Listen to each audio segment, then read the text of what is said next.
श्री महाप्रज्ञ गुरुवे नमः। ओम श्री महाप्रज्ञ गुरुवे नमः। विश्व में जितने पदार्थ हैं उनके दो रूप हैं, एक व्यक्त और एक अव्यक्त।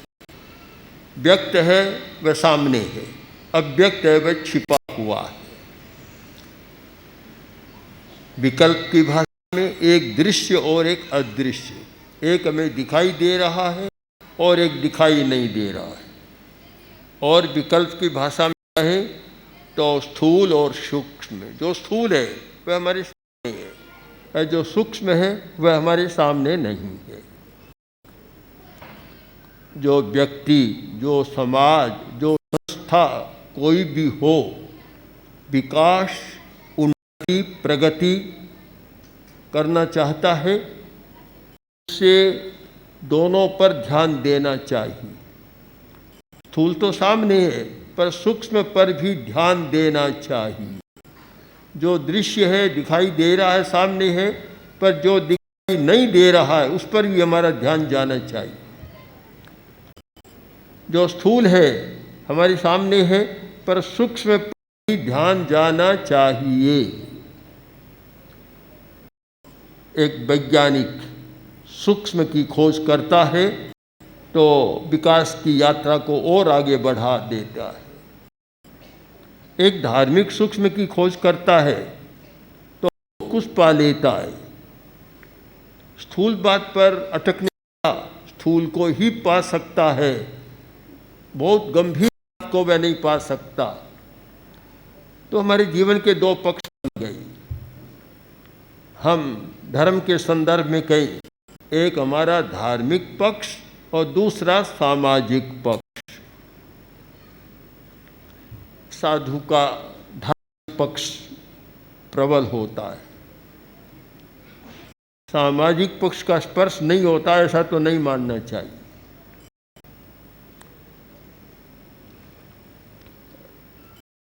एक अपेक्षा है, साधु अपरिग्रही है या धारणा है भी है। किंतु आप देखें, एक साधु भिक्षा के लिए गृहस्थ के घर गया और वह रोटी ले रहा है, कुछ भी ले रहा है, जब तक गृहस्थ के हाथ में है तब तक तो वह परिग्रह। साधु के पात्र में आया, रोटी बन गई, अपरिग्रह। क्या कोई जादू है, क्या चमत्कार है, क्या ये कैसे हुआ? अपरिग्रह। कपड़े पहन रखे हैं और सामने बैठे लोगों ने भी चादर ओढ़ रखी है, तो एक साधु की चादर तो अपरिग्रह हो गई और एक सामने बैठे गृहस्थ की चादर परिग्रह में हो गई। कैसे हुआ ये? कपड़ा तो नहीं जानता मैं परिग्रह हूँ या परिग्रह हूँ, कपड़े को तो पता नहीं, जड़ है वह तो जानता ही नहीं है, तो फिर कैसे हुआ कि जो व्यक्ति एक संकल्प के साथ जीता है, जिसने संकल्प किया कि मैं संग्रह नहीं करूंगा और पदार्थ के प्रति मूर्छा नहीं रखूंगा, ममत्व नहीं रखूंगा, तो वह वस्तु भी उसके लिए परिग्रह हो गई। और जिसके मन में मूर्छा का भाव है, ममत्व का भाव है, तो वह वस्तु परिग्रह। और अगर साधु भी एक वस्तु ले और उसमें मूर्छा का भाव जुड़ गया तो उसके भी परिग्रह हो गया। तो हम एक संकल्प की बात करें कि हमारा संकल्प क्या है। संकल्प के आधार पर वस्तु का रूप बदलता है। पहले संकल्प पर हमें सोचना चाहिए कि हमारा संकल्प कैसा है। संकल्प की पहचान करें। जब कोई अपना संकल्प नहीं होता तो बात आगे से आगे सरक जाती है। अपना है नहीं तो बात आगे सरक जाती है।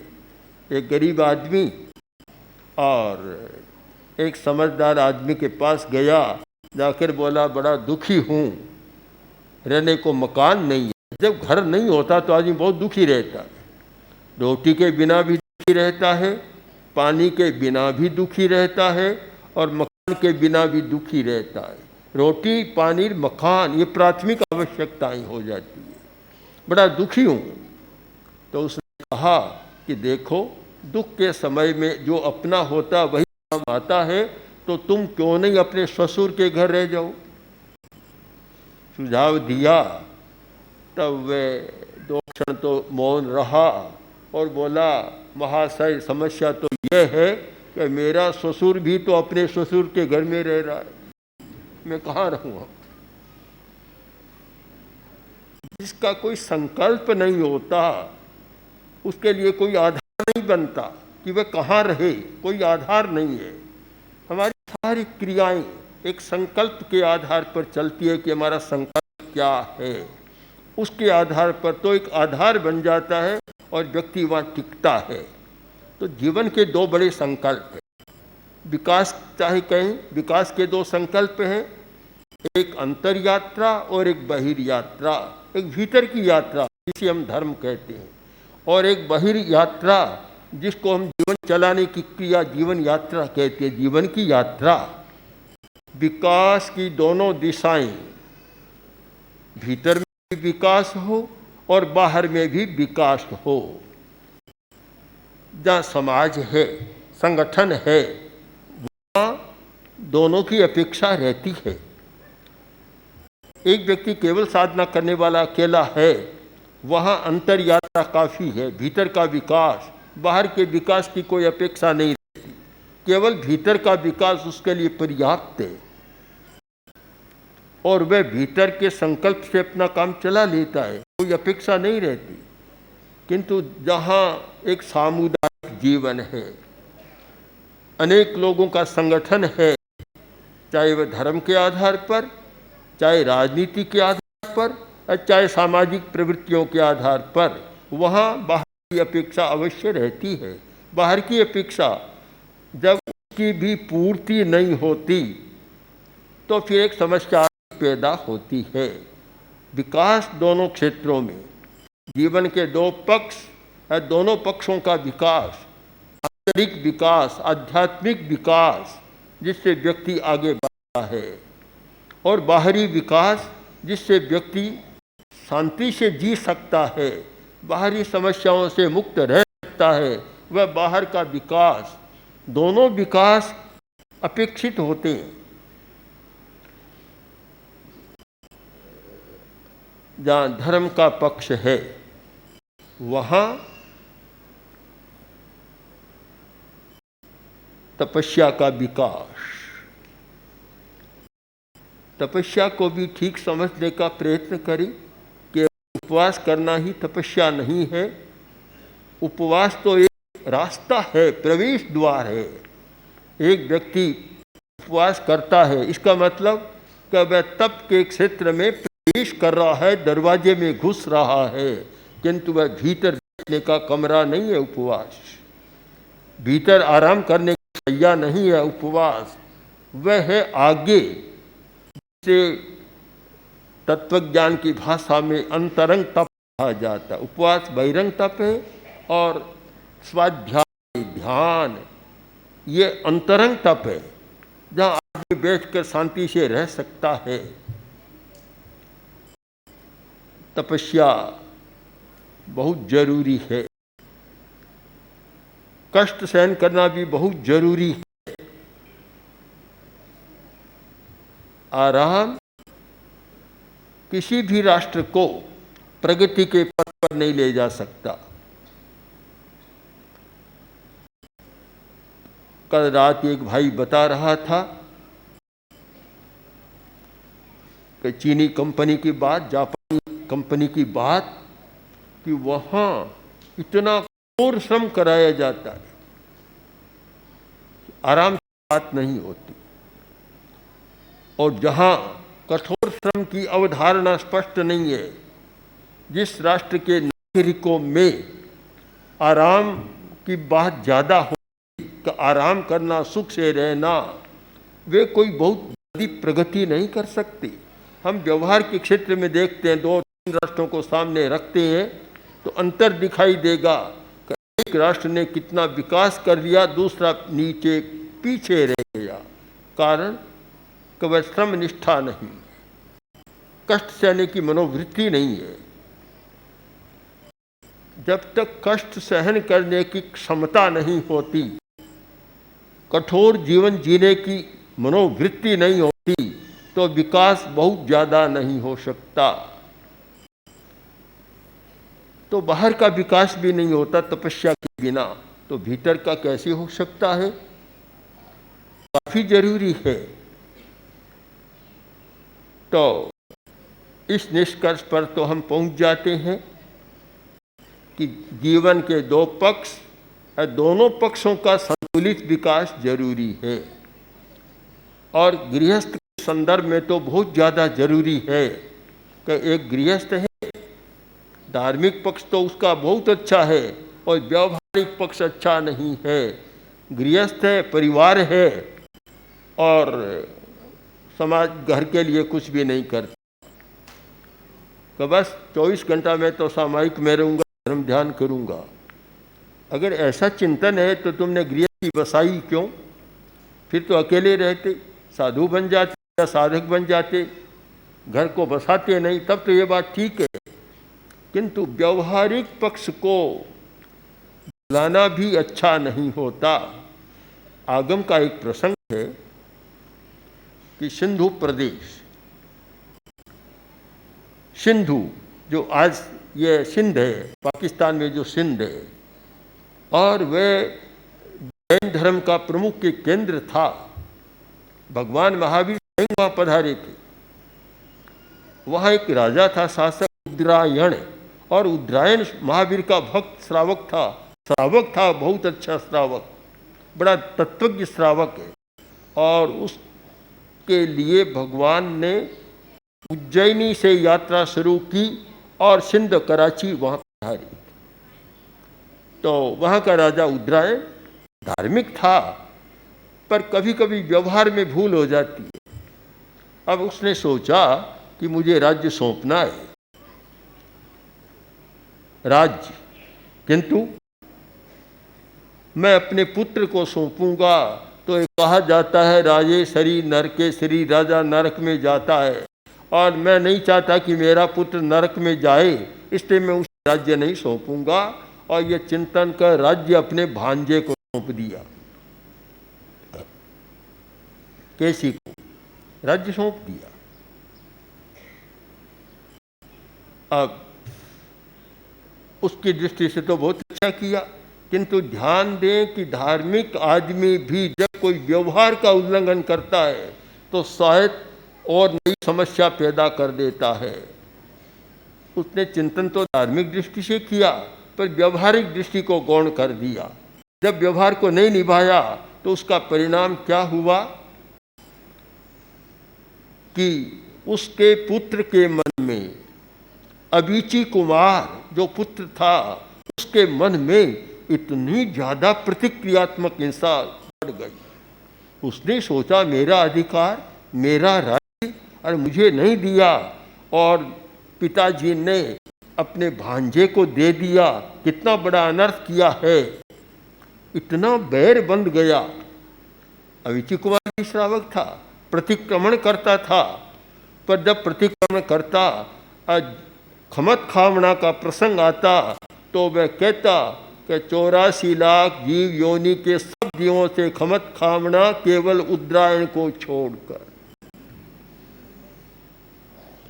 कितनी विचित्र घटना है, कितना एक बहर का अनुबंध हो गया। उसके वर्तमान जीवन में भी अच्छा नहीं रहा और भावी जीवन के लिए भी अच्छा नहीं बना। आप इस कथा वस्तु से समझ सकते हैं कि जहाँ व्यवहार का अतिक्रमण होता है वह भी नहीं होता। एक गृहस्थ के लिए व्यवहारिक पक्ष और धार्मिक पक्ष दोनों होते हैं। व्यवहारिक पक्ष बहुत महत्वपूर्ण होता है और वह सहयोगी बनता है, सहयोगी। इसीलिए सम्यक दर्शन के आचारों में एक है वात्सल्य, साधर्मिक वात्सल्य। वात्सल्य वात्सल्य यानी अपने जो साधर्मिक हैं या और आगे विस्तार दें तो जो मनुष्य हैं उनके प्रति मन में एक वात्सल्यता का भाव बहुत जरूरी होता है। व्यक्ति स्वार्थी बन जाता है, केवल अपनी बात सोचता है और जिस समाज का अंग है, जिस संस्था का अंग है, जिस संगठन का अंग है और उसके बारे में सारी पाप पुण्य की धर्म अधर्म की बात ला देता है तो वह बात गलत हो जाती है। दोनों पर ध्यान देना, जीवन का धार्मिक पक्ष अच्छा बने तो जीवन का व्यावहारिक पक्ष भी कमजोर न हो, नहीं तो फिर बहाने शुरू हो जाते। व्यवहार का पक्ष अच्छा नहीं होता तो फिर बहाना कि मैं धार्मिक हूँ, मैं ये काम नहीं करता। जब बहाना होता तब क्या होता है? एक आदमी ने कह दिया, किसी समय राजी हो गया और बोला कि मैं तुम्हें अपनी पगड़ी दूंगा। पुराने ज़माने में पगड़ी का बहुत मूल्य होता था, अब पगड़ियाँ बहुत कीमती होती थी। कि मैं तुम्हें पगड़ी दूंगा। कह तो दिया, दूसरे दिन आया, नहीं दी। एक सप्ताह बाद आया तो नहीं दी।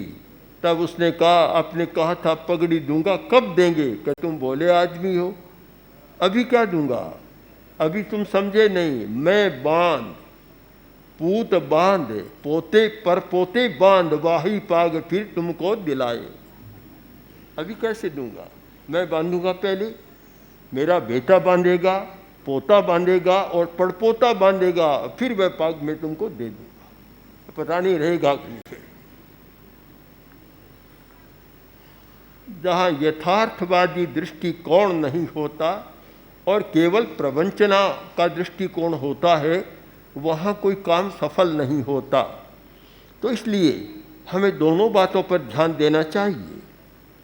तेरा पंथ विकास परिषद की बात आई, इसका तो लंबा इतिहास है। ये क्यों इस पर हमने चिंतन किया? आचार्य तुलसी ने आचार्य पद का विसर्जन कर दिया और सारा दायित्व मुझे सौंप दिया। दिल्ली पधारे सन 94 की बात, और जब आचार्य वर्ग का पट्टोत्सव का दिन आया, नवमी का दिन, हमारी परंपरा है कि आचार्य का पट्टोत्सव दिन मनाया जाता है। जिस दिन आचार्य ने पदारोहण किया उस दिन को बहुत उत्साह के साथ मनाया जाता है। तो जब पट्टोत्सव का दिन आने वाला तब आचार्यवर ने कहा, मैं आचार्य पद का विसर्जन कर चुका, अब मेरा पट्टोत्सव नहीं मनाया जाएगा। मुझे बड़ा अटपटा लगा कि ये कैसे हो सकता है। मैंने बहुत प्रार्थना की पर आचार्यवर ने बिल्कुल स्वीकार नहीं किया कि नहीं, ये नहीं हो सकता, अब तुम्हारा ही मनाया जाएगा। तब फिर एक चिंतन किया कि क्या किया जाए। उस चिंतन में से एक नई कल्पना आई कि जो नवमी का दिन आचार्य तुलसी के पट्टोत्सव का दिन है, उसको एक स्थायी रूप दे दिया जाए। अन्यथा तो वर्तमान आचार्य का पट्टोत्सव मनाया जाता है, जो स्वर्गवासी हो गए उनका नहीं मनाया जाता। किंतु हमने एक काम कर दिया कि नवमी के दिन विकास महोत्सव की स्थापना मैंने कर दी। जैसे मर्यादा महोत्सव होता है, आचार्य का पट्टोत्सव महोत्सव होता है, तो वैसे मर्यादा महोत्सव की तरह विकास महोत्सव की स्थापना हो गई कि वह नवमी के दिन आचार्य तुलसी का पट्टोत्सव का दिन था, उस दिन ये विकास महोत्सव मनाया जाएगा। ये स्थायी हो गया, जैसे मर्यादा महोत्सव स्थायी है। और मैं मानता हूँ बहुत अच्छा हुआ। किसी भी संगठन के लिए दो बातों की जरूरत होती है, एक अनुशासन मर्यादा और दूसरा विकास। मर्यादा बहुत है, अनुशासन अच्छा है, पर कोई विकास नहीं हो रहा है तो वह पिछड़ जाएगा। और विकास की बात करता है, अनुशासन नहीं है तो वह बिल्कुल समाप्त हो जाएगा। दोनों आवश्यक है समानांतर रेखा की भांति कि अनुशासन भी हो और विकास भी हो। बहुत अच्छा काम हो गया।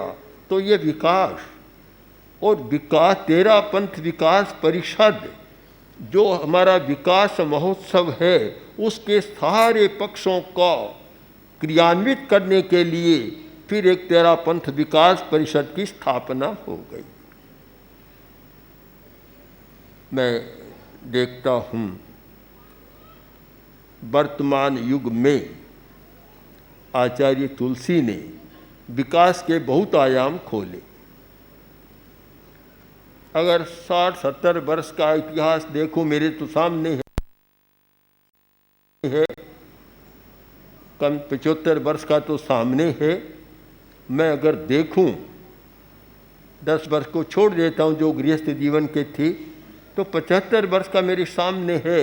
उस स्थिति को मैं देखता हूं तो कितना विकास किया है, बहुत विकास हुआ। आध्यात्मिक दृष्टि से बहुत विकास हुआ। हमारे पुराने लोग, पुराने साधु साध्वियाँ भी ध्यान के बारे में बहुत कम प्रयोग करते थे। जयाचार्य ने ध्यान का विकास किया था, किंतु बाद में वह चल नहीं सका, बीच में रह गया। आचार्य तुलसी के समय में फिर से हुआ, तो आज न केवल साधु साध्वियों में, आज पूरे हिंदुस्तान में और बाहर भी देश और विदेश में एक प्रेक्षा ध्यान का कार्यक्रम चल रहा है। सारा एक विकास है कि कैसे विकास हुआ है और कैसे हमारे प्रयत्नों के द्वारा उसकी आगे गति हुई है। शिक्षा के क्षेत्र में कितना विकास हुआ है। हमारे साधु साध्वियाँ, समणियाँ कैसे तैयार हुई है। आज विदेश में जो बात है, अभी न्यू जर्सी से, शिकागो से, अमेरिका के कई प्रदेशों से लोग आए थे। तेरापंथी कम और दूसरे स्थानकवासी, मूर्ति पूजक, दिगंबर, वे लोग ज़्यादा। पर वे लोग मानते हैं कि समणियों के आने से हमारी चिंता मिट गई। हमें चिंता थी कि हम तो हिंदुस्तान से धर्म के संस्कार लेकर आए हैं, किंतु हमारी भावी पीढ़ी का क्या होगा, उनका खान पान कैसे शुद्ध रहेगा, उनका आचार विचार कैसे अच्छा रहेगा और उनमें धर्म के संस्कार कैसे रहेंगे, बड़ी चिंता थी। फिर अब समणियों की यात्रा होने के कारण हम निश्चिंत हो गए। अब हमें कोई चिंता नहीं और हमारे बच्चे बड़ी दिलचस्पी ले रहे हैं। और आपको यह भी पता होना चाहिए कि विदेश में जो बच्चे हैं वे इतनी रुचि ले रहे हैं कि शायद हिंदुस्तान में रहने वाले उतने नहीं ले रहे। इतना सारा विकास की दृष्टि से विचार करें और फिर उस मूल विषय पर आप आए कि हमारे जीवन के दो पक्ष, उसको एक भाषा में गए तो एक निश्चय पक्ष और एक व्यवहार नय का पक्ष। दूसरी भाषा में, समान की भाषा में कहें तो एक धर्म का पक्ष और एक सामाजिक पक्ष। इन दोनों में संतुलन बनाकर चलने वाला संगठन तेजस्वी बनता है। और एक पक्षी होता है तो एक पैर तो आगे बढ़ता है, दूसरा लंगड़ाता है, तो फिर वह अच्छा नहीं होता। इसलिए हमें समग्र दृष्टि से जीवन और धर्म जो अलग अलग हो नहीं सकते, उन्हें समग्र दृष्टि से समझने का प्रयत्न करना चाहिए। ओम।